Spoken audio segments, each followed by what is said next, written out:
లంబాడీలను ST జాబితా నుండి తొలగించాలనే demand రాజ్యాంగానికి వ్యతిరేకం. ఎందుకంటే వాళ్ళు అంటున్నటువంటి మాట రాజ్యాంగానికి ఎందుకు వ్యతిరేకం అంటున్నారంటే తెలంగాణ రాష్ట్రంలో 33 గిరిజన తెగలు ఉన్నాయి, కానీ కేవలం 9 తెగలు మాత్రమే ఉన్నామని చెప్పేసి మాట చెప్తున్నారు. మిగతా 24 తెగలు ఏమైందని వాళ్ళు అర్థం చేసుకోవాలి. ఈ 24 తెగలు పోతే కేవలం 1% మాత్రమే ఉంటారు.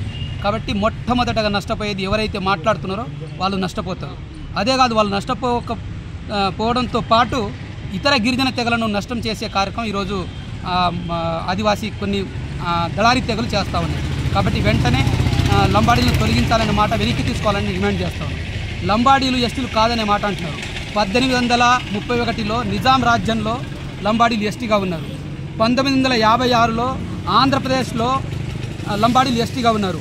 తెలంగాణ ఏర్పడ్డ దాని తర్వాత 1976లో కేంద్ర ప్రభుత్వం పార్లమెంటు అదేవిధంగా కమిటీలు, అనేక రకాల కమిటీలు తీర్మానం చేసి 1976లో లంబాడీలు ఎస్టీ అని చెప్పేసి గజిట్ చేశారు.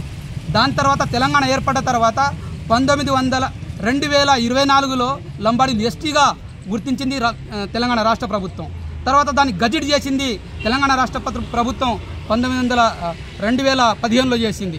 కాబట్టి లంబాడీలు ఎస్టీలు కాదనే మాట రాజ్యాంగానికి వ్యతిరేకం. ఎవరైతే ఆ రాజ్యాంగానికి వ్యతిరేకంగా మాట్లాడుతున్నారో వాళ్ళకి ఖచ్చితంగా చట్టరీత్యా చర్యలు తీసుకోవాలని చెప్పేసి మేము ఈ సంఘాల తరపున డిమాండ్ చేస్తూ ఉన్నాం. రాబోయే కాలంలో గిరిజనులు ఐక్యమై తమ నిధులు, నీళ్లు, ఉద్యోగాల కోసం కొట్లాడాలి. 33 తెగలు ఐక్యమై ఉండాలి. వాళ్ళ ఐటీడీఏలు కానీ అదేవిధంగా ఫారెస్టు అటవీ భూములు కానీ అదేవిధంగా ఏదైతే అడవులను కొల్లగొట్టే ఆదాని అంబానీకి అప్పచెప్తున్నారో దానికి వ్యతిరేకంగా పోరాటం చేయాల్సిన అవసరం ఉంది. ఏజెన్సీ ప్రాంతంలో ఉన్న హక్కులను కాపాడాల్సిన అవసరం ఉన్నదని చెప్పేసి ఈ సందర్భంగా తెలియజేస్తా ఉన్నా. ఏదైతే తెలంగాణ రాష్ట్రంలో ఆదివాసీ సోదరులు ఎస్టీ జాబితాలకు వెళ్ళి లంబాడీలను తొలగించాలని చెప్పేసి చేస్తున్నటువంటి కుట్రను ఖండిస్తూ ఈ యొక్క మహబూబ్నగర్ జిల్లా కేంద్రంలో నిరసన దీక్ష చేపట్టడం జరిగింది. అయితే ఈ యొక్క ఆదివాసీ సోదరులను తర్వాత మేధావులను నేను విజ్ఞప్తి చేస్తాను. ఈరోజు 10% ఉంటే ఈరోజు మీరు ఎంతమంది ఎమ్మెల్యేలు ఉన్నారు, ఈరోజు 10% రిజర్వేషన్ ఉంటే ఎంతమంది ఎమ్మెల్యేలు ఉన్నారని చెప్పేసి ఒకసారి ఆలోచన చేయాలి. ఒకేలా ఈ యొక్క ఎస్టీ జాబితాకి వెళ్ళి లంబాడీలను తీసేస్తే మేమున్నది 7%. 7% కానీ ఒకవేళ మీరు అన్నట్టు జరగదు. ఒకవేళ జరిగింది అనుకుంటే 7% రిజర్వేషన్ పోతే 3% మీరుంటారు. 3% మీరుంటే ఎంతమంది ఎమ్మెల్యేలు అవుతారు, ఎంతమంది ఎంపీలు అవుతారు అని ఒకసారి ఆలోచన చేయాలి. ఒకసారి ఎమ్మెల్యే స్థానాలు తగ్గుతాయి, ఎంపీ స్థానాలు తగ్గుతాయి. జనాభా దామాషా ప్రకారం మీకు వచ్చే కేంద్ర రాష్ట్ర ప్రభుత్వాల నుంచి వచ్చే నిధులు ఎన్నో వస్తాయనేది కూడా ఒకసారి ఆలోచన చేయాలి. మేధావులను రిక్వెస్ట్ చేస్తూ ఉన్నాం. కొంతమంది పనికిమాలిన వ్యక్తులు రాజకీయ స్వలాభం కోసం వాళ్ళ రాజకీయ పబ్బం గడుపుకోవడానికి రానున్న ఎలక్షన్లో వాళ్ళు ప్రజాప్రతినిధులుగా గెలవడానికి, ఎంపీలుగా, ఎమ్మెల్యేలుగా గెలవడానికి చేస్తున్నటువంటి కుట్రలో భాగమే ఈ లంబాడీ ఆదివాసుల మధ్య చిచ్చు పెడతా ఉన్నారు. కనుక ఒకసారి మేధావుల వర్గం మొత్తం కూడా ఆదివాసీ సోదరులు ఆలోచన చేయాలి. వాళ్ళని తరిమి కొట్టాల్సిన అవసరం ఎంతైనా ఉన్నది. బాబాసాహెబ్ అంబేద్కర్ ఒక తెగ బాగుపడాలన్నా, ఒక తెగ అభివృద్ధి చెందాలన్నా, ఆ తెగకు బెనిఫిట్స్ జరగాలన్నా కూడా రాజ్యాధికారం చాలా అవసరం. రాజ్యాధికారం మనం ఎమ్మెల్యేలు అయితే, ఎంపీలు అయితే రాజ్యాధికారం వైపు మనం అడిగేస్తాం.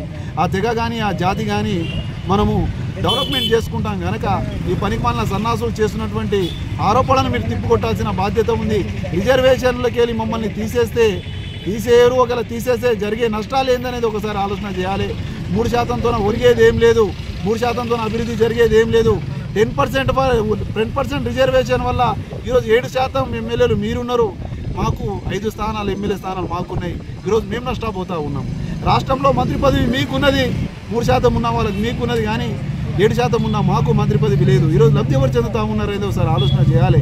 కాబట్టి మిత్రులందరికీ విజ్ఞప్తి చేస్తున్నాను. జై సేవలాల్. నా పేరు వర్తే రమేష్ నాయక్. నేను గిరిజన విద్యార్థి సంఘం రాష్ట్ర అధ్యక్షుడిని. ఈ సందర్భంగా ఈరోజు మహబూబ్నగర్ జిల్లా కేంద్రం యందు గిరిజన విద్యార్థి సంఘం రాష్ట్ర కమిటీ జాతీయ కమిటీ ఆధ్వర్యంలో నిరసన ధర్నా కార్యక్రమాన్ని చేపట్టడం. దీనికి ముఖ్య కారణం ఈరోజు అయితే రాష్ట్రంలో లంబాడీలను ఎస్టీ జాబితాను తొలగించాలని చెప్పి ఆదివాసులు అయితే ఉద్యమం చేస్తున్నారో పనికిమాలిన ఉద్యమం అని చెప్పి తేల్చడానికి, దాంతోపాటు వారిని పూర్తిగా వ్యతిరేకిస్తూ నిరసిస్తూ ఈ యొక్క ఉద్యమాన్ని, ఈ యొక్క నిరసన ధర్నా కార్యక్రమాన్ని చేపట్టాం.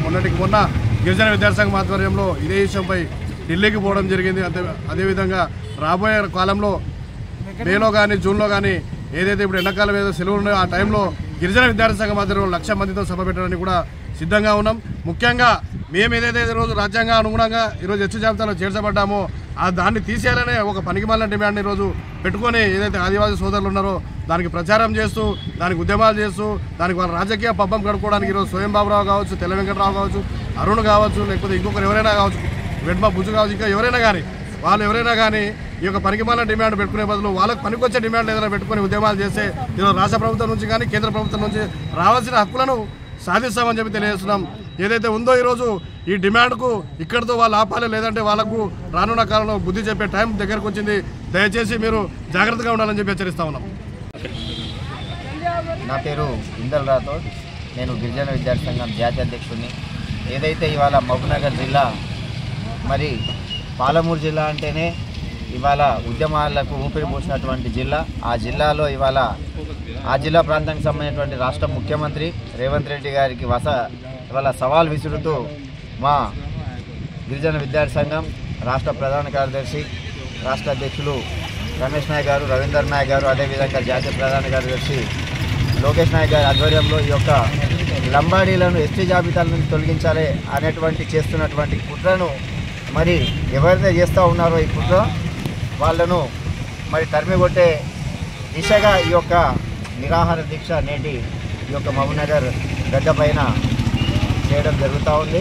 దానికి ప్రత్యేకంగా మా మహబూబ్నగర్ జిల్లా అదేవిధంగా రాష్ట్ర కమిటీ వాళ్ళందరూ కూడా ప్రత్యేకంగా గిరిజన విద్యార్థి సంఘం జాతీయ కమిటీ పక్షాన ధన్యవాదాలు తెలియజేస్తూ, ఏదైతే వాళ్ళ లంబాడీల పైన కపటి ప్రేమ చూస్తున్నటువంటి కేంద్ర రాష్ట్ర ప్రభుత్వాలు ఏవైతే ఉన్నాయో మరి మా యొక్క అభివృద్ధిని నోచుకున్నటువంటి వీళ్ళు ఇవాళ మమ్మల్ని కేవలం ఓటర్లుగానే గుర్తిస్తూ ఉన్నారు.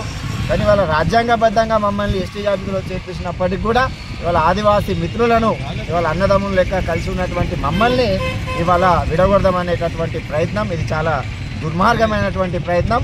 ఇందులో ఇవాళ ఏంటిదంటే కేవలం 0.2% ఉన్నటువంటి రెడ్డిలు కానివ్వండి, వెల్మాలు కానివ్వండి, ఇవాళ లంబాడీలు చాలా అభివృద్ధి చెందుతూ ఉన్నారు. ఉద్యోగాల్లో గ్రూప్ 1 ఆఫీసర్లో కానీ, గ్రూప్ 1లో అయితేనేమి, తర్వాత సివిల్ సర్వీస్లో అయితేనేమి, తర్వాత ఉద్యోగాల్లో, అదేవిధంగా రాజకీయాల్లో, అదేవిధంగా ఇవాళ వ్యాపారాల్లో కూడా ఇవాళ చాలా డెవలప్ అయిపోతూ ఉన్నారు అనేసి ఇవాళ మా పైన ఏడుస్తూ ఉన్నారు. కాబట్టి దయచేసి ఇవాళ మా కష్టాల వెనకాల మేము ఎదుగుతూ ఉన్నామే తప్ప ఇవాళ ఎవరిలో గుంజుకొని మేము వినట్లేదు. కాబట్టి ఆదివాసీ మిత్రులు దయచేసి ఒకటి అర్థం చేసుకోవాలి, ఇవాళ మీకు పెట్టినటువంటి ఏదైతే రొట్టెలు మేము గుంజుకొని తినట్లేదు. ఇవాళ రాజ్యాంగం ఇచ్చినటువంటి హక్కులో ఇవాళ మా వంతు మేము కష్టపడతా ఉన్నాము, దానికి ప్రతిఫలం ఇవాళ పొందుతూ ఉన్నాం తప్ప ఇవాళ మీ దగ్గర నుంచి ఏది విద్య కానివ్వండి, తిండి కానివ్వండి, ఉద్యోగాలు కానివ్వండి మేమైతే దోచుకొని తినట్లేదు. ఇవాళ పైకెళ్ళి ఇస్తున్నటువంటి వెల్మాలు, రెడ్డిలు, అక్కడ ఉన్నటువంటి బాపనులు, కొమ్మట్లు వీళ్ళు ఇవాళ పరిపాలిస్తున్నారు తప్ప లంబాడీలు ప్రధానమంత్రి లేరు, ముఖ్యమంత్రులు లేరు. కాబట్టి మీరు కొట్లాడాలనుకుంటే వాళ్ళపైన కొట్లాడాలి. కానీ ఇవాళ ఏజెన్సీ ప్రాంతాల్లో లంబాడీ తండాల పైన, అదేవిధంగా ఆయన ఆ పిల్లగాడు మాట్లాడుతాడు, ఆయన పేరు కూడా సరిగ్గా తెలియదు, ఆయన పేరు అరుణ్ అట. ఆయనే ఇవాళ డజన్ల 10 పిల్లల్ని కన్నాడు. కానీ నీ తల్లి నిన్ను ఎట్లయితే కన్నదో మా తల్లి కూడా మమ్మల్ని ఎట్లనే కన్నారు. భయ్ నువ్వు ఇండివిజువల్గా ఎందుకు మాట్లాడతావు? నీకేమైనా రావాల్సిన బెనిఫిట్స్ ఏమైనా ఉంటే నువ్వు రాజ్యాధికారం ఎవరైతే వెళ్తా ఉన్నారో వాళ్ళని అడగాలి, అంతేగాని వాళ్ళ లంబాడీలు వలస వచ్చిళ్ళు దొంగలు డంగలు అంటే ఇవాళ ఊరుకునే పరిస్థితి లేదు. కాబట్టి ఇవాళ ఏదైతే పాలమూరు గడ్డ మీద నుంచి యొక్క అదే ఎవరైతే రాజ్యాన్ని ఏలుతూ ఉన్నారో వాళ్ళని ఒకటే హెచ్చరిస్తూ ఉన్నాం గిరిజన విద్యార్థి సంఘం తరఫున, దయచేసి మా జోలికి రావద్దు. మా జోలికి వస్తే మాత్రం రాజకీయ భూస్థాపితం చేస్తామనేసి మాత్రం గిరిజన విద్యార్థి సంఘం జాతీయ కమిటీ, అదేవిధంగా రాష్ట్ర కమిటీ ఈ యొక్క రాష్ట్ర కేంద్ర ప్రభుత్వాన్ని హెచ్చరిస్తా ఉంది. రిజర్వేషన్ల జోలికి వస్తే రిజర్వేషన్ల జోలికి వస్తే రిజర్వేషన్ల జోలికి వస్తే లంబాడి వ్యతిరేకులారా, రిజర్వేషన్లు మా జన్మకు, రిజర్వేషన్లు రిజర్వేషన్లు రిజర్వేషన్లు ఖబర్దార్ స్వయం బాబురావు. మీ వ్యాపారం అభివృద్ధి కావాలని కోరుకుంటున్నారా? అయితే వెంటనే కీనోస్ని సంప్రదించండి. Schools, colleges, banks, shops, office promotions, land promotions, political promotions, restaurant promotions, hospital promotions, పుట్టినరోజు వేడుకలు, శుభకార్యాలు, వ్యాపారాలు ఏవైనా, సందర్భం ఏదైనా ఇప్పుడే కీనోస్ ద్వారా తెలియజేయండి. మీ వ్యాపారాన్ని అభివృద్ధి చేసుకోండి.